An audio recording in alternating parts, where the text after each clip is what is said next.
Hello and welcome to another episode of Useless Information. My name is Darryl Woods, down here in the lower left-hand corner. Work in adult services at Hollywood St. Paul's, and today we're going to be looking at the category of sports, and our topic is QB classes. So these are the draft years that have produced the best collection of quarterbacks. You're going to see a term AV that I use to kind of rank these quarterbacks for the classes. This is one of those advanced metrics that stands for approximate value, and it is just a look at all of the relevant statistics for a person's position. All right, so the first year we're going to start with is 1971. 1971 probably produced the largest collection of really viable starters of any single year. It produced Ken Anderson. Ken Anderson won an MVP with the Bengals. He went to 4 Pro Bowls. He went to a Super Bowl. And he's in the top 50 in pretty much all relevant categories. Probably deserves to be in the Hall of Fame, but for some reason he is not. Joe Theismann also won an MVP. He went to 2 Pro Bowls and 2 Super Bowls and won one of them. Then we've got Jim Plunkett. He went to 2 Super Bowls and won both of them, and he was the MVP of one of those Super Bowls. Archie Manning might be more famous now for being the father of both Peyton and Eli, but he was also a pretty good quarterback, went to 2 Pro Bowls. Lynn Dickey was a longtime starter for the Packers. In fact, he started 111 games over 13 seasons. Dan Pastorini spent most of his career with the Oilers, went to a Pro Bowl, started 117 games over 12 seasons. So 6 guys who had long and fruitful careers. That's unparalleled. Then just a couple years later, we've got Dan Fouts, who's in the Hall of Fame. He won an MVP. He went to 6 Pro Bowls. He is 17th all-time in yards and 21st in touchdowns. Ended his career as number 1 in both of those categories. So, I mean, that's if you finish your career first in a major category, that's pretty impressive. Ron Jaworski, a longtime starter for the Eagles, and now, of course, is a very famous analyst, a commentator for ESPN. He went to a Pro Bowl and also a Super Bowl. Burt Jones, a lot of people were very excited about his career when he was drafted number 1 overall in 1973, and just a couple years later, he paid off. In 75, he was the MVP of the entire league. Went to the Pro Bowl that year. Had a fairly substantial career beyond that. Good starter. And Joe Ferguson was a longtime starter for the Bills. In fact, he started 101 games over 17 seasons. So that is a long career as being a decent starter. 1983. Of course, John Elway was the first pick in the first round. Marino was the second to last pick in the first round that saw 6 quarterbacks taken in the first round. And another guy that was taken in between those two was Jim Kelly. And I'm going to talk to you about all 3 of their careers in a little more detail here in just a moment. I do want to say this about those 3. They are the only 3 that are in the Hall of Fame from the same draft class. No other draft class has 3 Hall of Fame quarterbacks. The other guy, Ken O'Brien, went to 2 Pro Bowls. He started 110 games over 10 seasons, so pretty nice career, mostly with the Jets. But now let's talk about those 3 Hall of Famers. We've got Dan Marino, John Elway, and Jim Kelly. Marino and Elway both have MVP seasons. Marino and Elway were both starters of 10 Pro Bowls when you consider they were in the same conference. Kind of shut out almost everybody else from making the Pro Bowl at that position. And Jim Kelly managed to make 5 Pro Bowls, even though he was also in that same conference. So Yeah, boy, if you were another AFC quarterback, you did not have much of a chance of making the Pro Bowl. So, pass completions. Dan Marino is 6th all-time. Elway is also in the top 10. Jim Kelly's, some of these numbers don't look that great for Jim Kelly, but you have to understand he played in the USFL for the first 3 seasons of his career. And so his NFL numbers don't stack up quite as well as they might have if he had played his entire season in the NFL. For yards, Marino is 5th all-time. Once again, Elway in the top 10. Kelly is significantly behind. And then Marino, 5th all-time in touchdowns. Elway, 12th all-time in touchdowns. Kelly with an impressive 29th. And now these numbers aren't necessarily cumulative numbers. These are for overall career. You'll see that Marino with a respectable 33rd, Jim Kelly 43rd, and Elway's in the top 100. I mean, when you look at everybody who's ever played in the NFL, to be in the top 100 is pretty good, but not nearly as good here as Marino or Kelly, who are just a couple points different between them. Marino, another guy, just like Fouts, finished his career number 1 in completions, yards, and touchdowns. So very impressive. Fouts is sometimes thought of as the best player who never went to Super Bowl in the Super Bowl era. Dan Marino's often thought of as the best guy to never win a Super Bowl in the Super Bowl era. Or another guy that we might talk about here in a little bit is also in that running. Marino was also unsackable. Obviously not literally, but he is number 1 all-time for having the fewest sacks per pass attempt. And it's not even close. And this is particularly impressive when you consider that Marino was not considered a very fast quarterback, mostly thought of as being rather immobile. But he just had this great pocket awareness, knowing what was going on around him, perhaps better than any quarterback we've ever seen. And he had just a lightning quick release. He could get rid of that ball faster than anybody else. So only in the last 10, 15 years have people really understood just how impressive it is and how important it is to be unsackable. Nothing kills a drive faster than being sacked other than a turnover. So the fact that he was able to avoid them sustained a lot of drives that other quarterbacks probably could not have. So I've kind of been talking up Dan Marino. Now I'm going to talk up Elway and Kelly a little bit because this is important. You play the game in order to win championships and go to championship games. Elway went to 5 Super Bowls. Jim Kelly went to 4 consecutive Super Bowls, which nobody has ever done other than him as a quarterback. Elway won 2 of those and was a Super Bowl MVP in one of those. So, like I said, you play the game to win some championships, and Elway certainly tops out the other 2 in that regard. All right, 1993, we've got Drew Bledsoe. Went to 4 Pro Bowls. He went to 2 Super Bowls and won one of them. He is in the top 20 all-time in both completions and yards. So, really, that's pretty impressive. When we think about the all-time great quarterbacks anymore, we don't think about Drew Bledsoe, but he's probably in the top 20 to 25 quarterbacks of all time.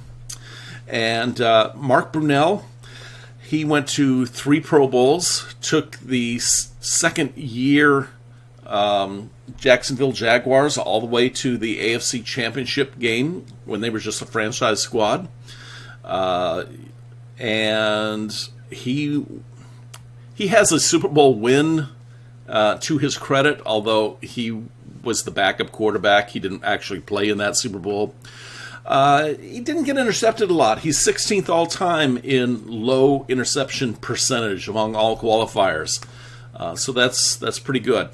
Trent Green had a surprisingly long career for a guy who was drafted like in the 11th round by the San Diego Chargers.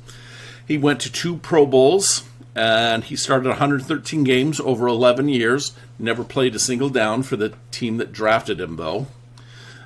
So that's a pretty good trio of quarterbacks right there. 2004 saw Philip Rivers, Ben Roethlisberger, Eli Manning, and Matt Schaub. We talked about how 1983 is the only draft year that has 3 Hall of Fame quarterbacks. It's very possible that 2004 is going to equal that. It's not going to better it, but it is probably going to equal it. So let's talk for just a little bit about Matt Schaub here. He's went to 2 Pro Bowls and has started 93 games over 15 seasons, so that's definitely a solid career. Comparing Rivers, Roethlisberger, and Manning, who will always be compared to one another throughout their entire careers, much in the same way that Marino and Elway are always compared to each other. Let's take a closer look at these 3 and see why it kind of ranks out this way as far as AV. So Rivers has gone to 8 Pro Bowls, Roethlisberger 6, and Manning 4. And I want to say something about this too. Also consider some of the other quarterbacks that were in the AFC with Rivers and Roethlisberger at the time. Guys like Tom Brady, for instance, who he was competing with. Manning did not have to compete with, had nearly the level of competition. I said Tom Brady, but also Peyton Manning. Both of those guys were in the AFC competing for those Pro Bowl spots. Eli Manning didn't have nearly that competition in the NFC. For pass completions, Rivers is 5th all-time, Manning is 2nd all-time, and Big Ben is 8th all-time. For yards, you got 6th, 7th, and 8th. That's kind of nifty. And for touchdowns, 6th, 8th, and 9th all-times. And for passer rating, you got 10th and 12th for Rivers and Roethlisberger. Manning is all the way down at number 45, so there's a little bit of a drop-off there. And for completion percentage, once again, you got 10th and 12th, and then Eli definitely a step below the other 2. So, yeah, once again, we're looking at 3 potential Hall of Famers, though. I think Roethlisberger has to be going to the Hall of Fame. I don't even think that's a consideration at this point. Not only does he have all those top 10, top 15 finishes, he's also got 2 Super Bowl victories. Manning's numbers obviously don't look nearly as good as Rivers or Roethlisberger, but not only does he have 2 Super Bowl victories, but he also has 2 Super Bowl MVPs, mostly because there wasn't anybody else who really stood out, and so it's kind of the tradition. Give it to the quarterback if nobody else really comes out and makes a stand. Really, their defensive line in both of those Super Bowls, the collection of them probably deserved those MVPs, but you couldn't point to just one of them, and you can't give it to a group, so they gave it to Eli. Rivers, of course, has never been to a Super Bowl, and largely because of the presence of guys like Roethlisberger, Brady, and Peyton Manning kind of standing in his way. But he clearly has had the better regular season numbers, not wins. Ben Roethlisberger has a higher winning percentage. Manning definitely not. He finished his career as a 500 winning percentage. But I think Rivers deserves to go to the Hall of Fame also. So, moving on, just the very next year, we've got Aaron Rodgers, who already has 2 MVPs, and he looks like he might be headed to a 3rd the way he's playing this year. 8 Pro Bowls, almost definitely add another one after this year. He's got a Super Bowl win in which he was the MVP. He is 12th all-time in completions, 12th all-time in yards, 7th all-time in touchdowns, and has the lowest interception percentage of any starting quarterback who's also a qualifier. And consider the guy is still playing pretty well, so he could continue to add to completions, touchdowns, and yards, and probably will every single week this season. You got Alex Smith, who has been sidelined. He's on the active roster this year, but he's been sidelined for about a year and a half due to a terrible, terrible injury. Before that, he went to 3 Pro Bowls. He's 8th best in interception percentage, and he's in the top 50 in almost every meaningful quarterback class. Another guy who's probably underrated when you really take a look at his stats compared to how people view him. Ryan Fitzpatrick has had 142 starts over 16 seasons. He's played for about 5 different teams, so he's been kind of a journeyman. But last year was kind of cool. For the very first time in NFL history, he led his team not only in passing yards, but also in rushing yards.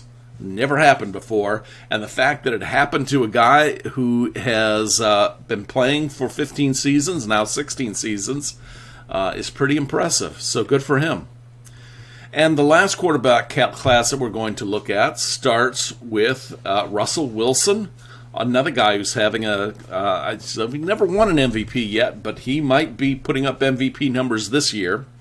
He's been to 6 Pro Bowls, probably going to make it a 7th this year. He's been to 2 Super Bowls and won one of them. He is 2nd all-time in passer rating. Very impressive. He is 9th all-time in completion percentage, 7th all-time in touchdown percentage, and has the 3rd best interception percentage. So, wonderful season for a guy who was drafted in the 4th round, I believe. Andrew Luck was the first overall pick, and before the last season started, just kind of retired out of the blue. But before that, he went to 4 Pro Bowls, and he's 21st in all-time passer rating.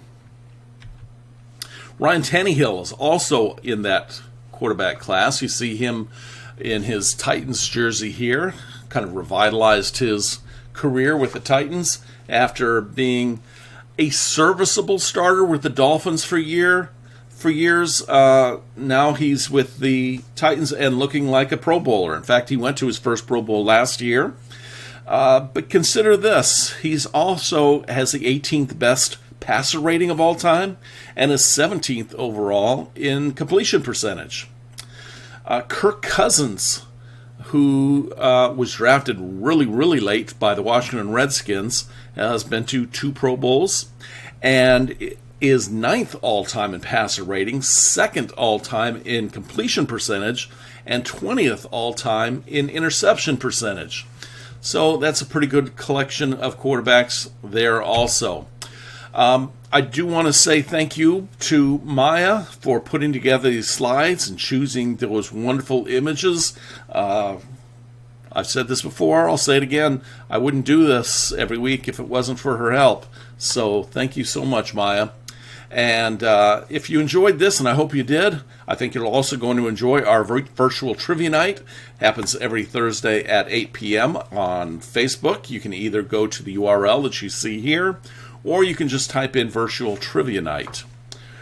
So thank you very much.